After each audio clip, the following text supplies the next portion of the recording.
Olá, meu amigo advogado matogrossense, eu cumprimento com muito carinho e com a felicidade de fazer parte de um belo projeto de expansão do conhecimento relacionado ao novo Código de Processo Civil.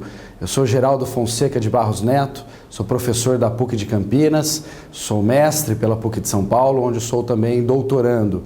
Eu queria deixar registrado aqui, é digna de nota, essa experiência de levar conhecimento do novo Código de Processo Civil a todas as regiões do Estado. Eu cumprimento a ESA do Mato Grosso pela iniciativa e faço na pessoa do Dr. Welder Queiroz dos Santos, que encabeçou esse projeto e me convidou para fazer parte dele, o que me deixa muito feliz. O que nós vamos tratar hoje é sobre o pedido inicial, essa parte inicial do processo, começando com o pedido do autor, o recebimento da petição inicial, a audiência de mediação ou conciliação obrigatória e, na sequência, a resposta do réu, englobando os meios de defesa, reconvenção. Portanto, passaremos por essa fase inicial do processo de conhecimento, do procedimento comum. Muito bem. Iniciando com a petição inicial, me parece que vale o registro, não é propriamente com relação a novo CPC, mas vale o registro de uma nova tendência do processo civil no que tange à celeridade, que parte da responsabilidade do próprio advogado de tratar o processo como deve ser, de modo mais célere. Eu acho que vale a recordação do seguinte: antigamente, um advogado fazia sua petição inicial datilografando essa peça, ou escrevia à mão e passava à secretária ou estagiário para que fizesse a datilografia daquela bela peça bem trabalhada e bem estudada.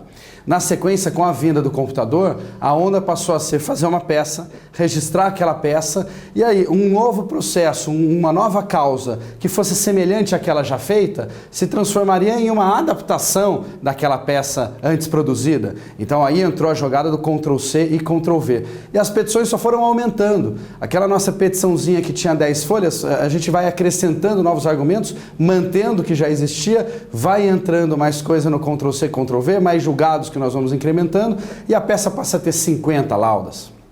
Na verdade, quando a gente pega até para fazer uma contestação e com a obrigatoriedade de ler com atenção a petição inicial para poder replicar de forma adequada, não conseguimos dar atenção a essa petição inicial que seja muito extensa.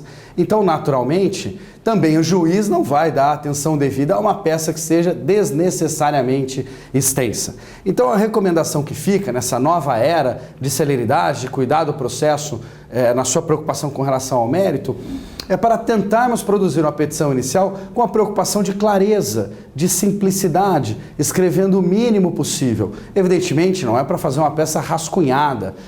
O processo não é o WhatsApp para se escrever de forma abreviada e nada disso. Mas a ideia é tratar do processo no que é realmente adequado, no que importa. Então, me parece que vale essa ressalva.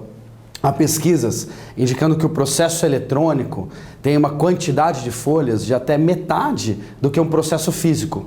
Isso não é só pela inexistência de carimbo do processo, mas também pela redução da quantidade de folhas em cada manifestação, justamente pela praticidade de se ler na tela e tudo mais. Então, existe essa forte tendência de se buscar, de se privilegiar o mérito que realmente importa. O novo CPC traz lá como princípio fundamental, dentre as normas fundamentais, a solução rápida do litígio. Isso consta lá no artigo 4º. Me parece que passa também pela nossa responsabilidade, na qualidade de advogados, de escrever o que realmente importa para facilitar com que o litígio seja resolvido de forma mais célere, de forma mais adequada. Então, se recomenda síntese na petição, clareza, sempre que possível identificar na peça os documentos que são acrescentados, que são anexados, para facilitar a identificação pelo juiz. Na verdade, esse é o objetivo da petição, né? Ser lida pelo juiz e que os nossos argumentos convençam o juiz. Então, quanto mais cuidado se tiver nessa peça, certamente o resultado será melhor. Um ponto que merece destaque, que nós vamos ter que trabalhar de forma diferenciada agora na nova petição inicial, na nova era do processo civil, é a questão dos negócios processuais. É aquela previsão do artigo 190 de que as partes podem ajustar o procedimento para o seu processo. Então, por um contrato, até previamente a existência de um litígio, ou por um acordo feito depois do litígio e antes do início do processo, ou até no curso de um processo, as partes podem ajustar que o procedimento que será aplicado no caso delas será diferenciado e não o procedimento comum previsto no CPC. Podem as partes, por exemplo, alterar prazos, mudar a regra de ônus da prova, inverter a ordem de produção dos meios de prova, enfim, são diversas possibilidades. Então, nesse caso, o advogado já deve alertar na petição inicial a existência de um negócio processual que vai fazer com que o procedimento seja diferenciado. Vamos supor que os advogados tenham ajustado em contrato, as partes tenham ajustado em contrato, que em caso de litígio, a citação será feita por telegrama enviado de uma parte a outra, e não pelo Poder Judiciário, como é a regra prevista no CPC. Parece que é um negócio processual válido. Nesse caso, se não tiver um alerta na petição inicial de que a citação será feita de forma diferenciada, por telegrama pela própria parte, naturalmente a serventia vai acabar expedindo essa citação como regra geral. Então é fundamental na petição inicial dar destaque.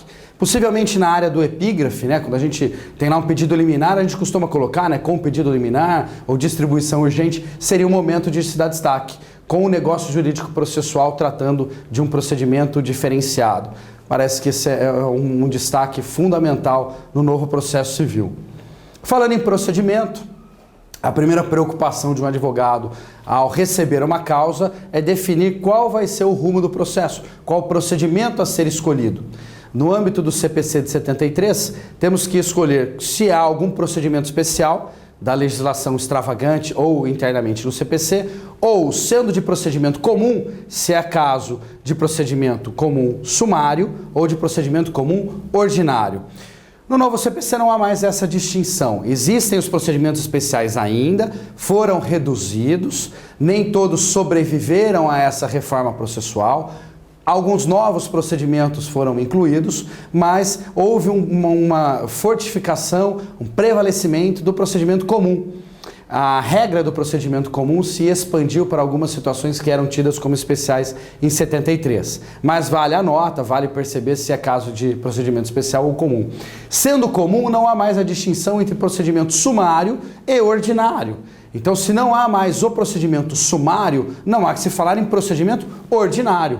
Restaram então os procedimentos especiais e o procedimento comum. Muito bem. A proposta aqui vai ser trabalhar com os requisitos da petição inicial, já do clássico do nosso querido artigo 282 do CPC de 73, comparando com os requisitos incluídos no artigo 319. O 319 veio em substituição ao 282 e, para falar a verdade, é uma grande cópia do artigo 282. Quase nada mudou. Então a ideia é passar ponto a ponto nesses incisos do clássico 282 e do novo 319. O primeiro inciso é o endereçamento. O autor deve indicar o juízo para o qual a petição inicial é dirigida. Bom, não há muita alteração aqui, não há muita novidade, me parece que não há nada que mereça uma nossa ressalva dentro da proposta desse curso. As regras de competência são muito semelhantes às que já temos no Código de 73, estão previstas no artigo 42 a 53 do novo CPC.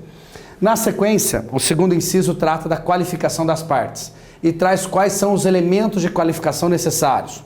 Nome, prenome, estado civil, profissão, endereço, documentação, e a novidade é a obrigatoriedade de indicação de e-mail. Então, agora o autor vai ter que fornecer o seu e-mail e o réu também deve ter um e-mail indicado pelo autor.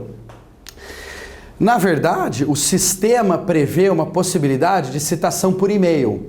Então, quando isso estiver implementado, a indicação do e-mail do réu pode ser valiosa para que essa citação seja feita por e-mail. Por enquanto, o que temos é uma obrigatoriedade para que todas as empresas cadastrem no site do tribunal uma conta de e-mail que vai receber essas citações eletrônicas. Então, ainda não há uma previsão muito clara de citação de pessoas naturais ou pessoas jurídicas que não sejam empresárias por meio eletrônico, mas, de qualquer forma, o CPC exige a indicação do e-mail.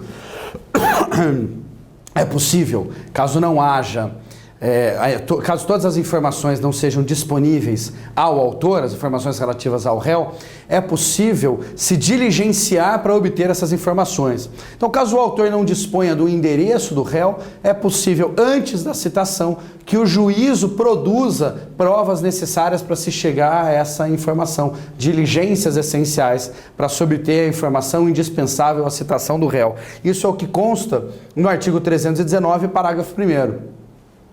Esse parágrafo 1º é complementado pelos parágrafos 2º e 3º, que dispensam essa pesquisa e dispensam a informação quando ela é desnecessária para a citação do réu.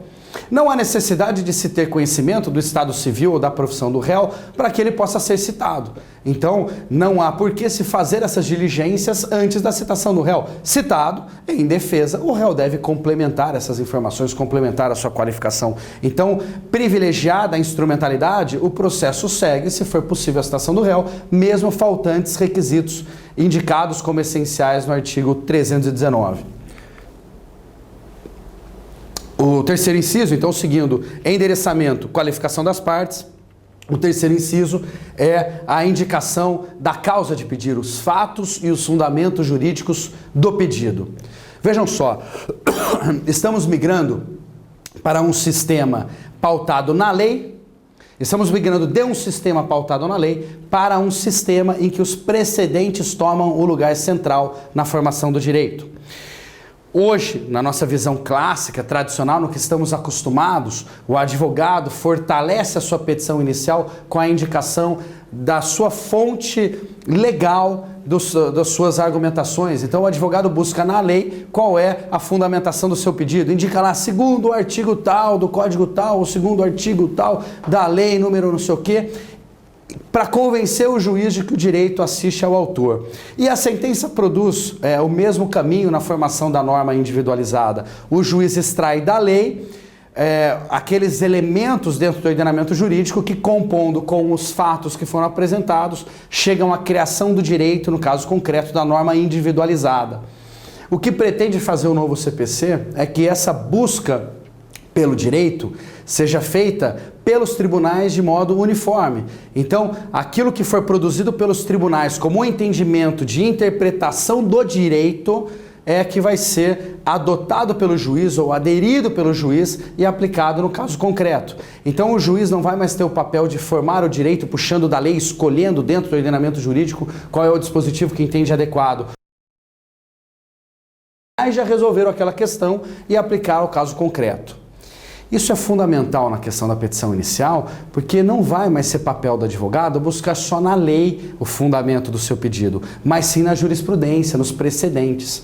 Então, se o nosso autor tem razão segundo os tribunais, segundo súmula, segundo entendimento produzido em acórdão de recursos repetitivos, temos que destacar isso na petição inicial. Me parece que vale a pena, logo de cara, fazer uma síntese antes dos fatos, já alertando o juiz que o direito, segundo os precedentes, assiste ao autor.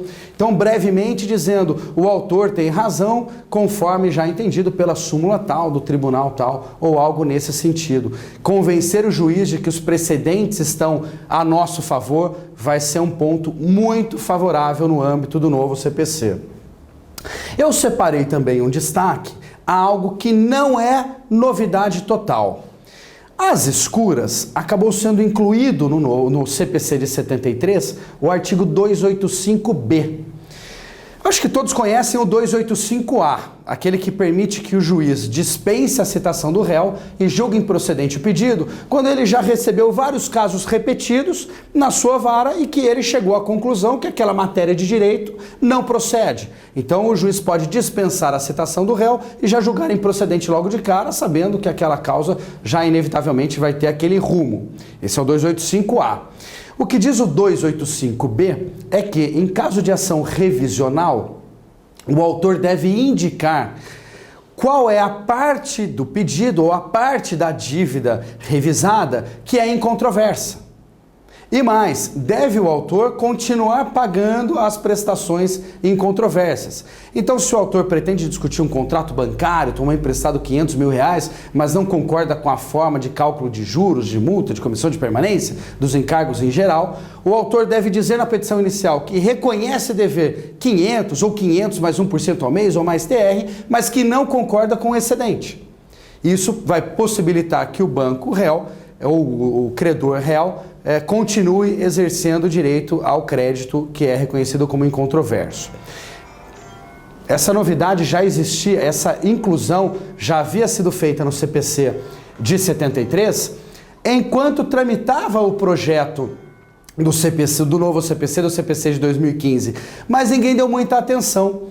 Eu me preocupei em trazer isso aqui para vocês porque me parece que algo que vem agora como incluído dentro do novo CPC possa ter mais atenção.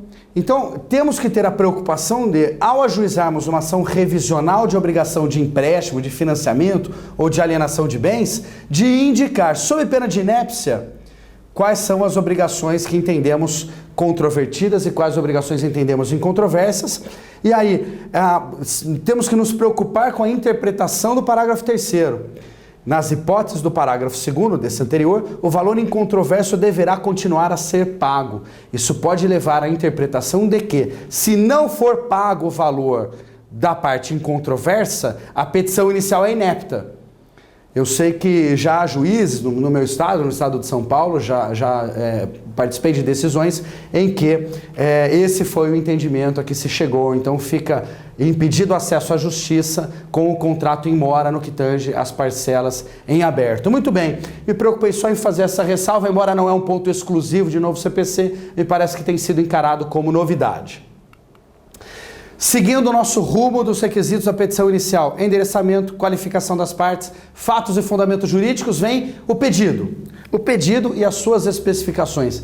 Não muda muita coisa. Continuaremos fazendo o pedido para julgar procedente, para condenar, declarar, constituir, aquelas especificações, o detalhamento do pedido, mas não tem tanta novidade. As especificações do pedido constam nos artigos 322 a 329. Depois do pedido, valor da causa. Curiosidade, a gente acaba colocando o valor da causa como o último item da petição inicial sempre, classicamente sempre foi assim. Mas não é a ordem do 282, né? O valor da causa vem antes da indicação dos meios de prova, do pedido de citação, e o 319 do novo CPC manteve isso. Então, embora na prática forense o valor da causa seja o último item da petição inicial, no rol do 319 continua sendo um item intermediário. Com relação ao valor da causa também poucas novidades, nenhuma que mereça alguma nota distintiva. Os requisitos constam lá no artigo 291 a 293, uma simples olhadinha para confirmar o valor naquele caso concreto já resolve. Partimos então para o requisito da indicação dos meios de prova. Aquele pedido genérico feito na petição inicial requer a produção de provas por todos os meios admitidos, sem distinção, testemunhal, do depoimento pessoal e por aí vai, continua do mesmo jeito. Os meios de prova constam do artigo 369 a 484, são as provas em espécie. Haverá aula em especial sobre provas, então não me parece que seja o momento adequado para entrarmos nessa discussão.